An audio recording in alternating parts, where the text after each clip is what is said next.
June the 6th, 1944.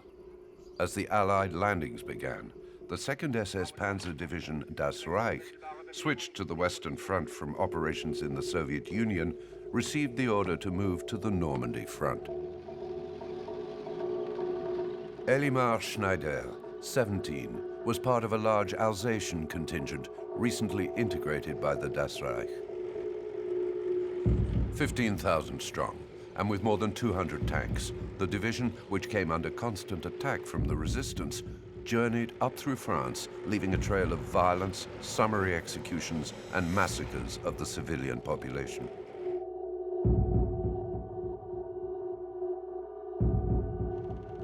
While the staff of the Das Reich, in the person of General Heinz Lammerding, had decreed the death by hanging of 99 people in Tulle, Violette Sabot, a London-based SOE agent parachuted a few days earlier into the south of France to coordinate resistance actions, was captured by the Das Reich at Salon-la-Tour.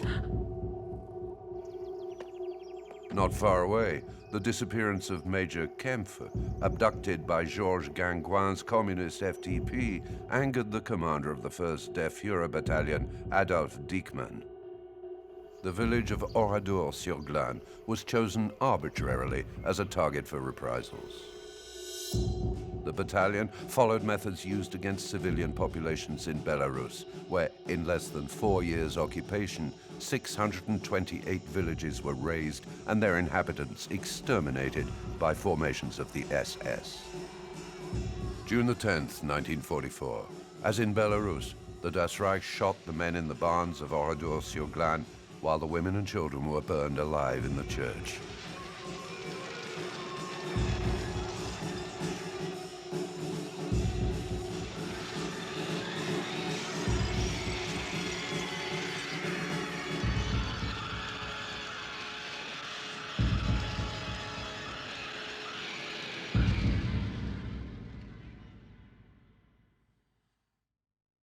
On the General Staff map dated June the 11th, the Germans drew a ring around the area where the butchery was committed the day before, and in red ink noted the figure of 500 dead. In actual fact, 642 people were murdered in Oradour-sur-Glane on June the 10th, 1944.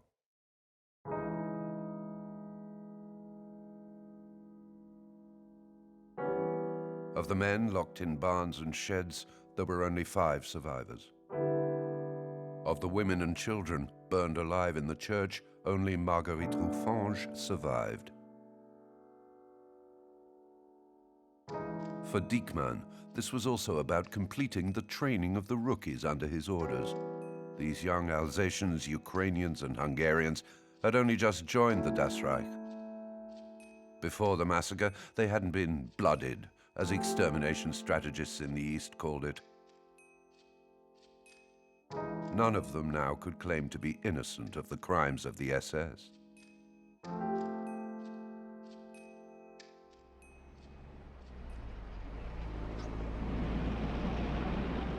Oradour wasn't an isolated case in Western Europe.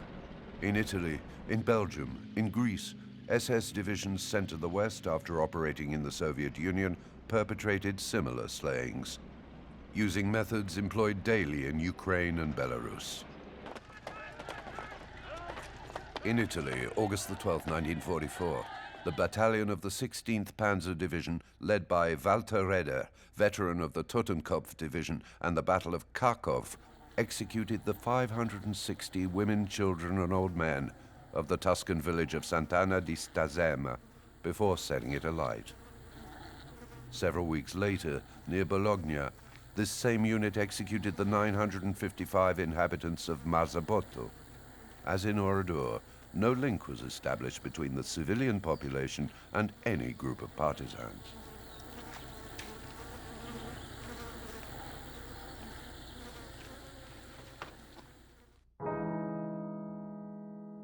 When leaving Oradour-sur-Glane, Diekmann asked his men to say nothing of the events of the day.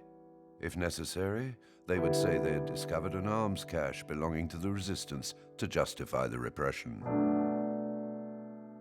As for Helmut Kampf, whose disappearance triggered the massacre, He was executed on the direct orders of Georges Gangouin after the head of the communist FTP heard of the SS crimes in Oradour. His body was never found.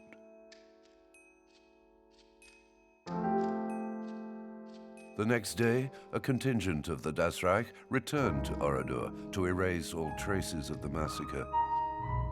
The sheds were cleared, the charred bodies of women and children buried in a mass grave. Kahn and Barth's men were already back in the main unit. The order had been given to waste no time in reaching the Normandy front.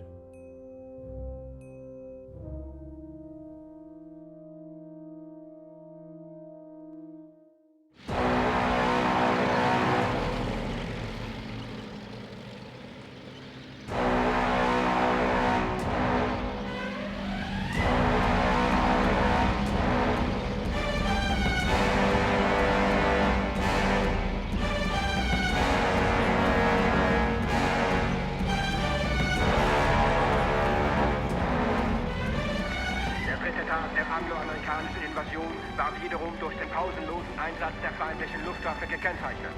Zur Unterstützung der eigenen Kräfte kamen Verstärkungen aus dem Westen und aus dem Reich heran. Aber es war nunmehr deutlich, dass diese Kräfte nicht ausreichten, um den Feind wieder ins Meer zu werfen. Deshalb befahl der Führer, dass weiter zugeführt werden sollten die 2. Panzerdivision, das 1. Panzerregiment der 116. Panzerdivision, die 2. SS-Panzerdivision das Reich, die zuletzt zu Säuberungen in Südfrankreich eingesetzt wurde.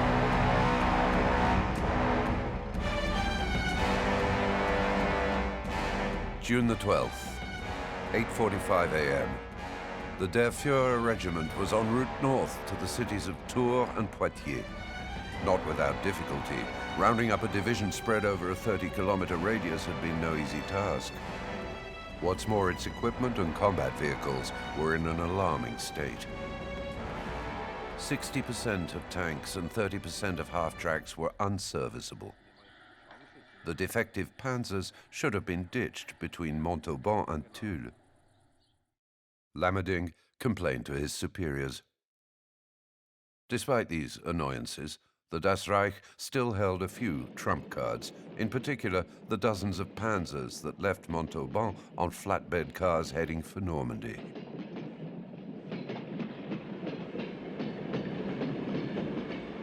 The SOE was aware of this. Based on information delivered by André Malraux, the Allied commander in the region of Dordogne, bombers were sent to pound them in the cities of Angoulême and Poitiers.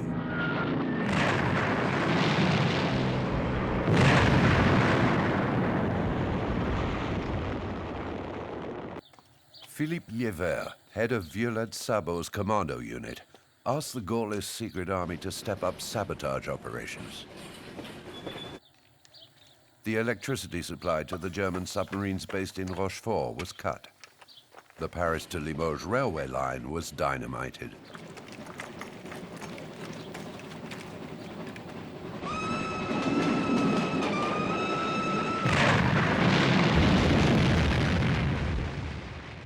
In Salon-la-Tour, the same place that days earlier Violette had tangled with the Das Reich, Liévert and Maloubier derailed 2 trains launched one against the other. It took the Germans 2 months to repair the rails. By June the 13th, 91% of the 1,055 operations against the railway programmed by Allied command had been carried out. As for Violette Sabot, she was in deep trouble. Captured by the Das Reich, she had been handed over to the Gestapo in Limoges. Her true identity had quickly been discovered, and the task of interrogating her had fallen to the executioner of Tulle, Aurel Kovac. Her SOE comrades couldn't bring themselves to abandon her. A rescue operation was planned for June the 16th. Twice a day, Violette was taken out of her cell and walked between 2 policemen to Gestapo headquarters. They had to take advantage of those 200 meters during which she was not handcuffed. Maloubier was to fire at the 2 policemen from the back seat of a car before taking Violette. The day came, but SOE commandos drew a blank. That same morning, Violette had been transferred to Gestapo headquarters in Paris.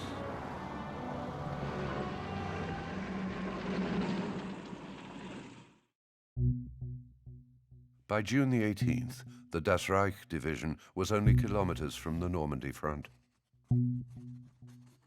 With its regiments gathered in Saint-Lô, it readied itself for battle. The Allies still only occupied a thin strip of land along the coast. Though the Americans gained ground heading towards Cherbourg, the Germans defended better than expected and held General Montgomery's British troops in check at Caen.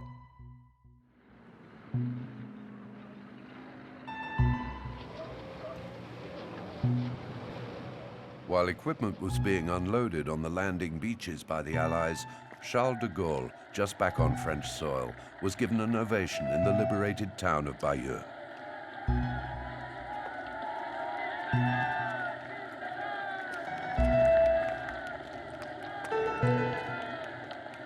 But nothing was yet decided. Taking advantage of a storm to cut the Allies' supply lines, the Germans took back the advantage. This was the decisive moment for the Das Reich, which had only lost 40 men on its slow climb toward the north. Elimar Schneider, the Alsatian from the Deutschland regiment, had a heavy heart as the fighting drew near. On the way, a huge aircraft flew over us. At the same time, we heard explosions. It didn't bode well, and my heart began to beat faster. I thought it must be an American bomber getting rid of its last bombs that it couldn't drop over Germany. Hitler, who by now was directing operations personally, decided to attempt a breakthrough between Caumont and Saint-Lô. On June the 29th, 4 Panzer SS divisions were mobilized to take back Bayeux, with the Das Reich in the vanguard.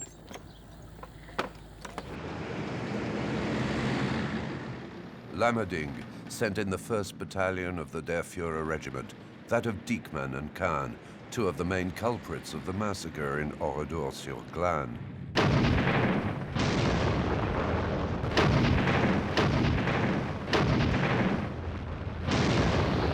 German propaganda emphasized the decisive nature of the battle and the fighting spirit of the troops on the ground. Mit jedem Tag steigert sich diese Auseinandersetzung auf einem Bruchteil des europäischen Kontinents. Das Zusammentreffen entwickelt sich immer mehr und mehr zu einer Vernichtungsschlacht größten Ausmaßes. Deutsche Panzer, Sturmgeschütze und Artillerie auf Selbstparapette stoßen im Raum von Bayeux zum Gegenangriff gegen britisch-amerikanische Einheiten vor.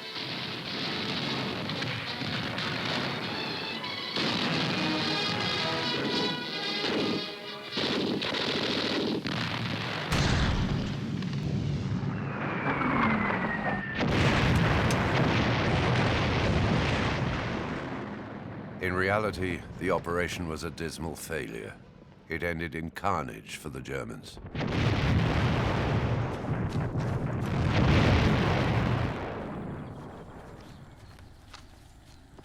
After 2 days fighting, the Der Führer regiment had lost 600 men. Diekmann was dead, decapitated by a Sherman tank. Kahn had his left arm ripped off. He was repatriated to be treated at the rear. Next day, the Das Reich positions were pounded by 250 bombers from the Royal Air Force.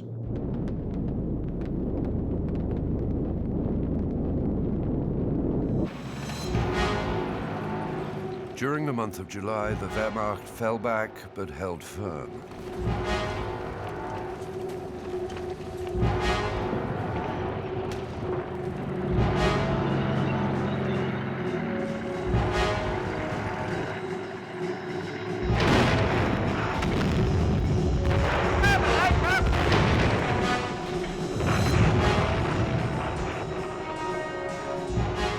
The Das Reich units, in support of the German army, constantly shifted around to contain the Allied offensives, were at the end of their tether. Sometimes the enemy was British, sometimes American.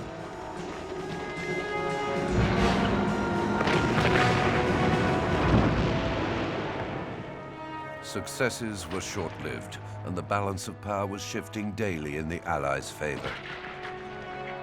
The Das Reich had joined battle too late. But for the resistance ambushes and the abuses committed on the way, it could have made the difference. It had to make do with plugging the holes.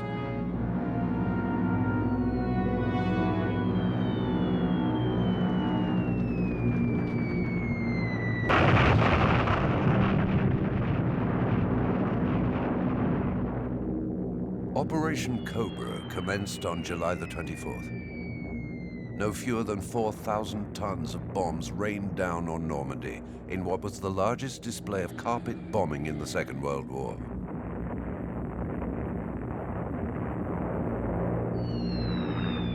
Das Reich commander General Heinz Lammerdink, wounded during the bombing, was evacuated from the front.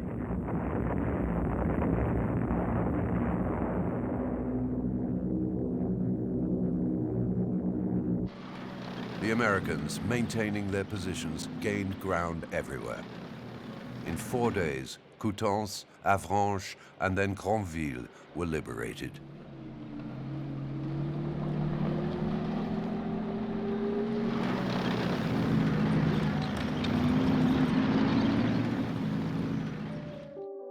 At the rear, in the region of Saint-Lô, a welcoming committee awaited Khan, who was recovering from his wounds.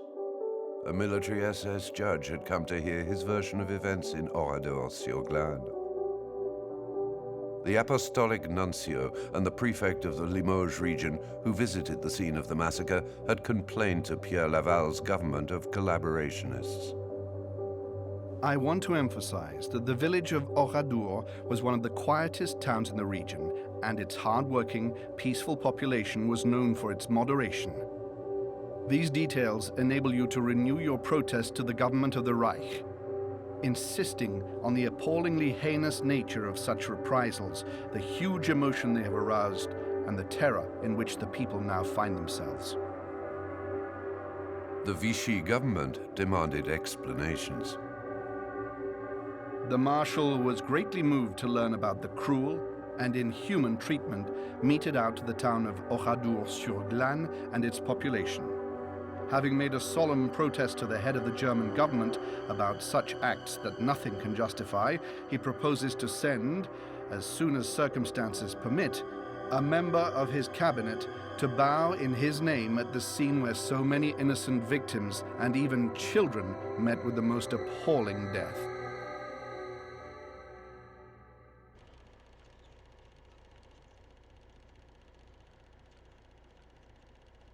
The members of the resistance who entered Oradour on June the 12th filmed the village in ruins. The discovery of charred corpses and ruined buildings was an unprecedented shock.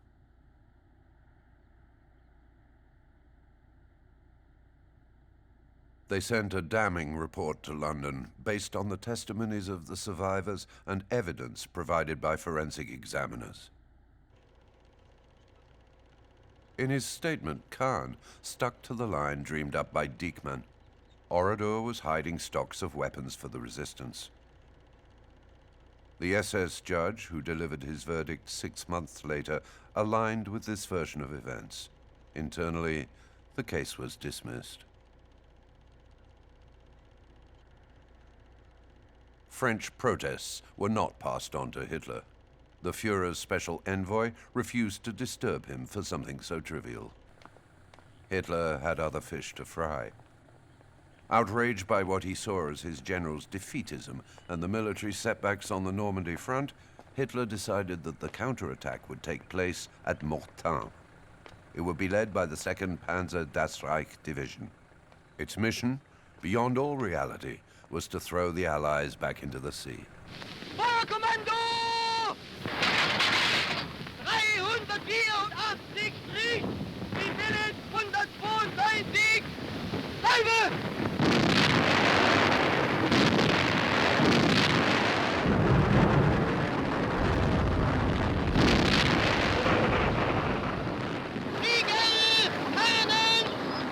The Mortain counteroffensive, quickly halted by the Royal Air Force, was another fiasco.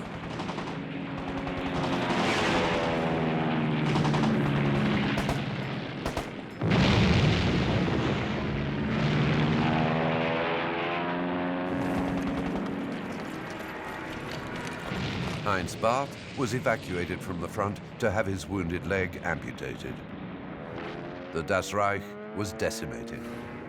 From over 200 operational panzers, it was reduced to 15.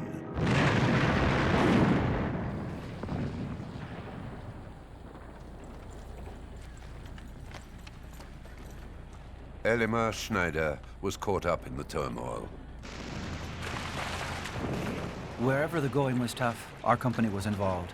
Mortain, Domfront, Argentin, Falaise. All these names remind me of episodes, but I can't place them exactly. With hunger gnawing away at us, we climbed the apple trees, but the apples were always too green and weren't good for you.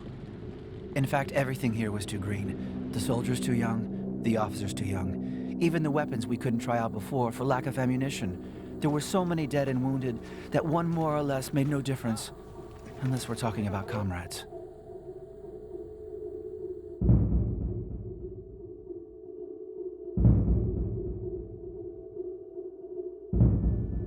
Even in the heart of the battle, the Waffen-SS divisions continued to hunt down partisans and notch up war crimes.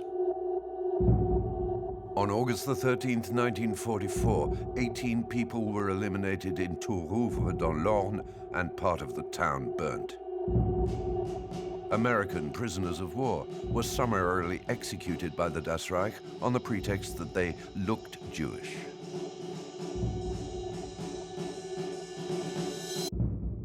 A German defeat was no longer in doubt.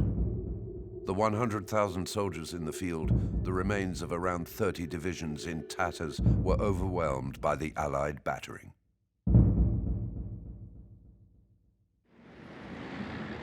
On August the 14th, the Wehrmacht Chiefs of Staff gave the order for a general withdrawal.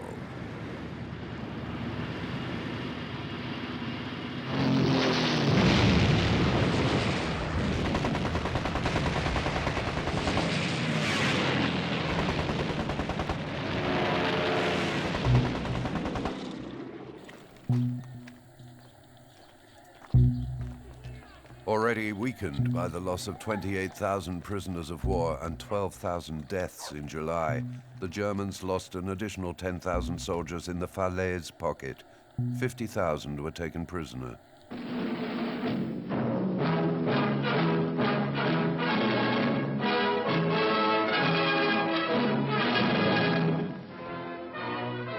Dans l'énorme charnier de Caen jusqu'à la Seine, Hitler a vu sa puissante armée réduite en lambeaux par les blindés britanniques.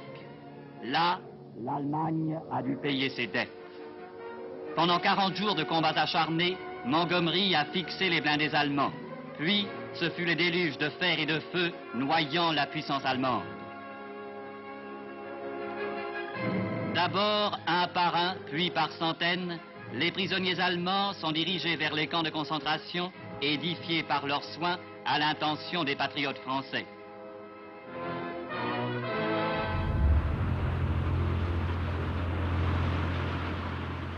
The Das Reich was but a shadow of the elite division it once was.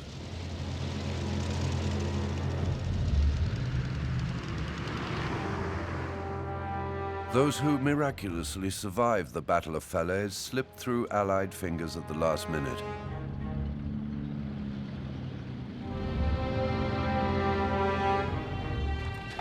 They crossed the Seine at Elbeuf before crossing the Ardennes. They then disappeared the other side of the Siegfried Line while the Allies were making for Paris.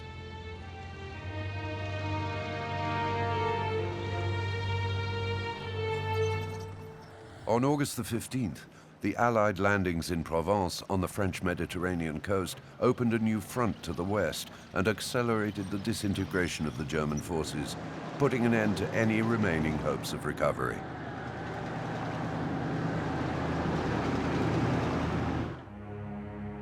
In Paris, the staff prepared to withdraw.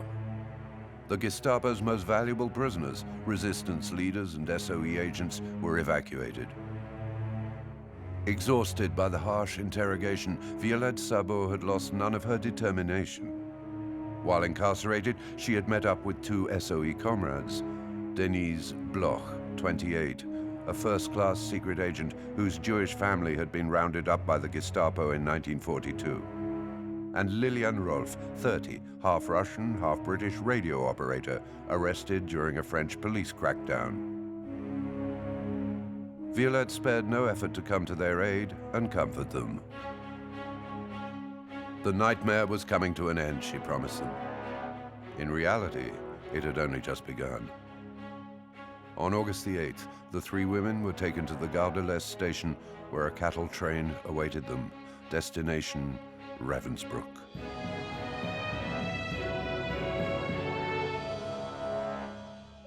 Located some 90 kilometers from Berlin, this concentration camp for women was overcrowded. Thousands of female forced workers were piling up there. Resistance fighters of every nationality, as well as race internees, both Jewish and Gypsy. They served as an easily exploitable workforce for German industries in the region. Violette Sabot, Denise Bloch, and Lilian Rolf were sent to the munitions factory in Torgau. Working conditions were apocalyptic. For the three resistance women, all that mattered was surviving the camp. They never imagined that Belarus had been liberated by the Red Army, which was now marching on Berlin.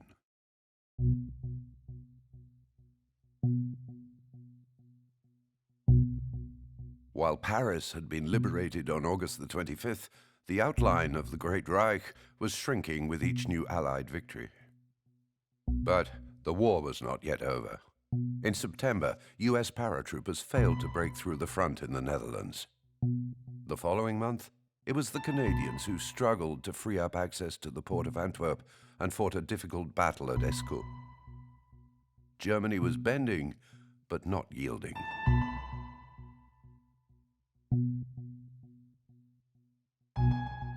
Hitler decided to attack the Anglo-Americans in the Ardennes, where they were billeted. The mountain range is close to the Siegfried Line, the equivalent of the Maginot Line, which runs along the border with the Netherlands, Belgium, and France. Reputedly impassable, it had just been reinforced on the orders of the Führer. The German attack would be a chance to pierce the Allied front and retake Antwerp. This was the last chance saloon. It wasn't about winning the war anymore. It was about signing a separate peace on the Western Front.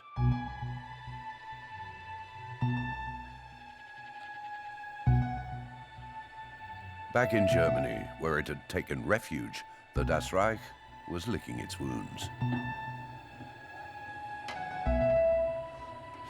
Alsatian Elimar Schneider, like the rest of the division, was recovering from the harsh fighting of the summer. I celebrated my 18th birthday in Rosebeck. It was the first time we had some relative peace. The ranks of our battalion were swelling visibly. Young Hungarians and Germans joined us. The news came in December. Hitler had given the order to take back the Ardennes from the Allies.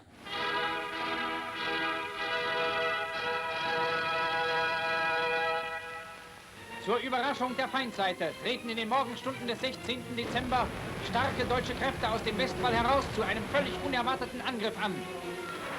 Hunderte von Batterien aller Kaliber tragen den Tod in den Feind.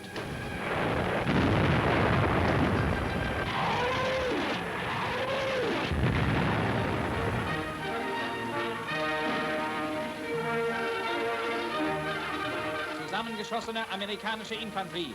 Hoch sind die blutigen Verluste der Amerikaner schon in den ersten Stunden. Heinz Lammerding, who had recovered after being wounded in Normandy, was keen to get back on the horse. The Das Reich was renewing its offensive. With the Rundstedt offensive triggered, it was action stations once again. After tasting the joys of life, we were scared again. Very scared of dying.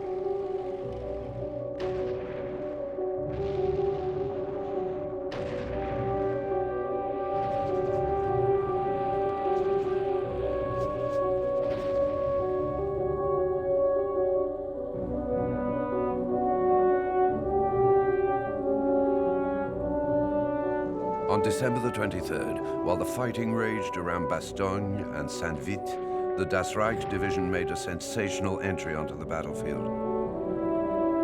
It fought without moderation to keep the Americans at bay.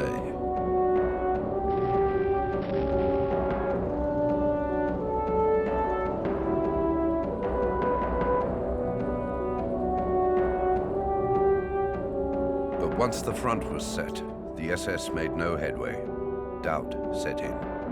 Alsatian Elimar Schneider sank, like the rest, into the American quagmire. At night, while the corporal and I were sleeping the sleep of the just, our company received the order to take back a hill from the Americans. Another third of the company was out of action, and the Americans were still there. Once the surprise had worn off, and the dire weather that prevented reinforcements being dropped and support bombing had dissipated, the Allies restarted air attacks and threw all their forces into the battle. In 3 days, German hopes were destroyed. On December the 26th, the Das Reich was defeated in Saint-Vith. Bastogne was liberated by General Patton.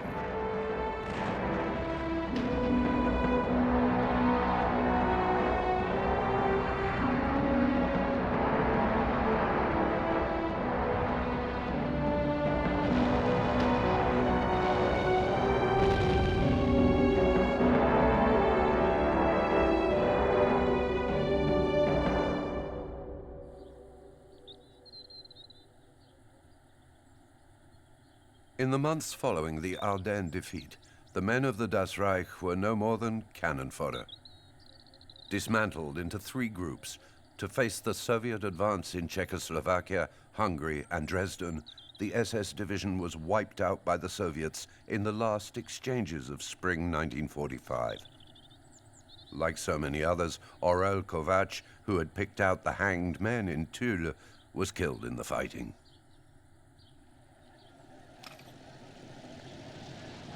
Those who escaped death and the Red Army fell back to Prague to surrender to the Americans.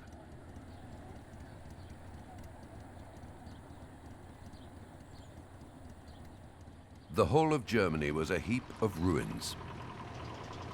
After Hitler's suicide in his bunker, Lammerding, whose last mission had been to defend Berlin, managed to slip through the mesh of the Allied net. Germany capitulated on May the 8th, 1945.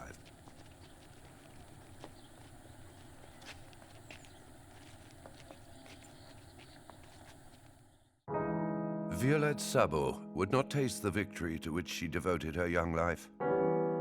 Along with her SOE comrades Denise Bloch and Liliane Rolf, she was executed behind the Ravensbrück crematorium in February 1945. 2 months before the liberation of the camp by the Red Army. 3 months before the German surrender.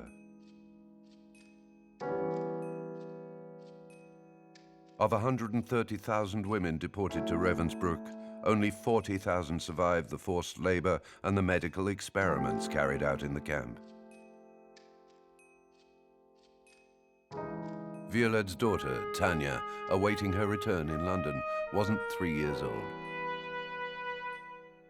She would later receive the most prestigious decorations awarded to her mother by the British and French authorities.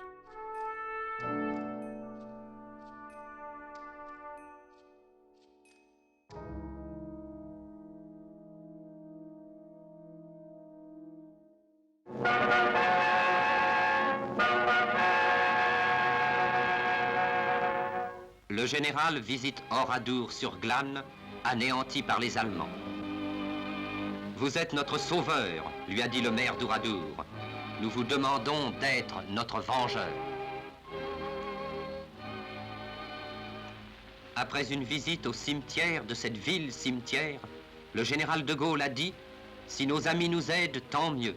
Mais il nous appartient de faire justice et d'empêcher le renouvellement de tels crimes. » The war was over, but the crimes of the Das Reich lived on in memory. From 1946, the Tulle hangings and the massacre at Oradour-sur-Glane were mentioned in post-war courtrooms. At the Nuremberg trials, the prosecution tried in vain to find out who had given the order for the massacres. None of the Das Reich officers was present. The question remained unanswered. Until the beginning of the next decade. In January 1953, after 7 years' investigation, the Oradour-sur-Glane trial opened in Bordeaux. A law passed in September 1948 enabled the collective responsibility of the accused to be tried. It had been passed in order to sentence the SS for its crimes, for it had been established at the Nuremberg trials that it was a criminal organization. Robert Ebras and Marguerite Roufanche, 2 of the 6 survivors, came to present their testimony. The military court in Bordeaux had to investigate the responsibilities of 21 accused, including 14 Alsatians who claimed they were innocent. They were press-ganged into the SS, they protested. They were known as the Malgré nous, which means against our will. The verdict, delivered on the night of February the 12th, triggered a wave of protests. There was only one death sentence and some hard labor.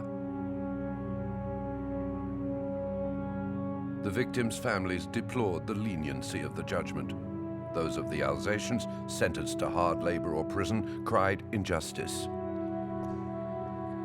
They were all amnestied the following year on the altar of national reconciliation. Outraged, the families of the Oradour martyrs engraved the names of the 319 members of parliament who voted to pass the amnesty law on the sign at the entrance to the ruined village.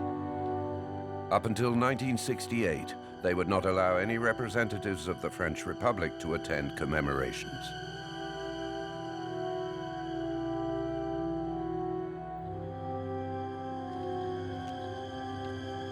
The protests also concerned those hanged in Tulle. The victims' families pushed for the extradition of Heinz Lammerding, the Das Reich general who had issued the order for the hangings. Sentenced to death in absentia at the trial in Tulle in 1949, the former Waffen-SS officer was living a quiet life in West Germany, as this December 1965 report shows. Lammerding habite ici, 1 rue des Faucons, à côté de l'aéroport de Düsseldorf. À Düsseldorf, aujourd'hui, Lammerding est dans l'annuaire. Il est entrepreneur de travaux publics, son nom figure sur ses camions, et pendant les 3 jours de ce reportage, il nous a été impossible, même par surprise, de le rencontrer.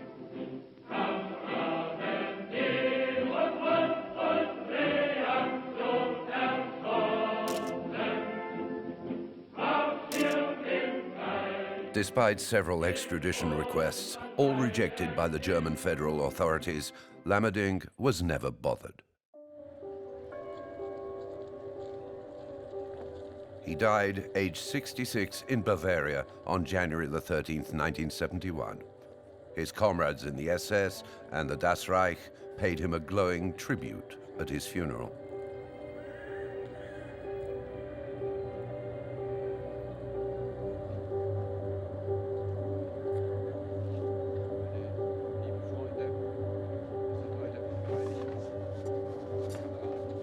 Seven years later, Otto Kahn, one of those responsible for the Oradour-sur-Glane massacre, died in his turn near Munich without ever having to answer charges for his acts.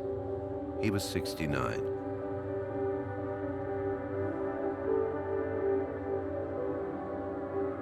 Heinz Barth, his subordinate, although sentenced to death in absentia in Bordeaux in 1953, made a career in an industrial cooperative. But his past did catch up with him, and he was finally tried in 1983 by a West German court. Im Auftrag des Generalstaatsanwalts der Deutschen Demokratischen Republik erhebe ich Anklage gegen den ehemaligen Obersturmführer der Waffen-SS, Heinz Barth, geboren am 15. Oktober 1920. Ich beschuldige ihn, an Kriegsverbrechen und Verbrechen gegen die Menschlichkeit mitgewirkt zu haben. Robert Ebras, the Oradour survivor who had come to testify in Bordeaux, made the journey. Heinz Barth's trial was also followed in France. The media and the TV news gave it prominent coverage. Heinz Barth a 63 ans, toute sa tête et une mémoire absolument parfaite. Il est autorisé à s'asseoir car il a été amputé d'une jambe après la bataille de Normandie. Il parle devant le tribunal comme devant le tableau noir, c'est-à-dire qu'il récite sagement, précisément son histoire. C'est l'histoire banale d'un SS minable devenu tortionnaire et assassin pour la seule raison qu'il voulait être promu officier. Sentenced to life imprisonment for his part in the Lidis and Oradour massacres, Barth was released in 1997. He died 10 years later in Grancy, town of his birth, after a quiet retirement at the age of 87.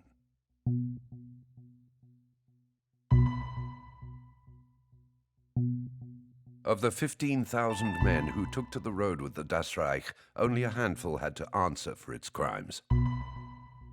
Death sentences and life sentences were all amnestied or commuted to less severe penalties. The reasons cited were rebuilding, national reconciliation, and the Cold War. Of the Alsatian volunteers and the against our wills that made up the lion's share of the troops in 1944, none served the slightest prison sentence. The Alsatian Elmer Schneider was one of them. Convinced he had saved a man from hanging, Schneider wasn't charged at the Tulle trial. And because he wasn't present in Oradour during the massacre, his case was never tried. Yet doubts persisted about his enlistment in the SS. In 1982, he expressed no regrets.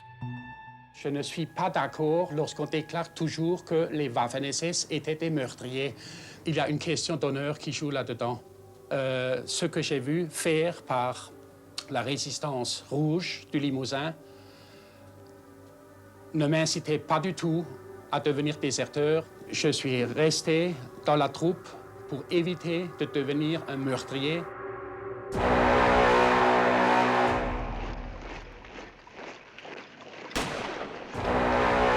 aussi un ordre puissant où chaque membre reçoit une instruction morale et politique.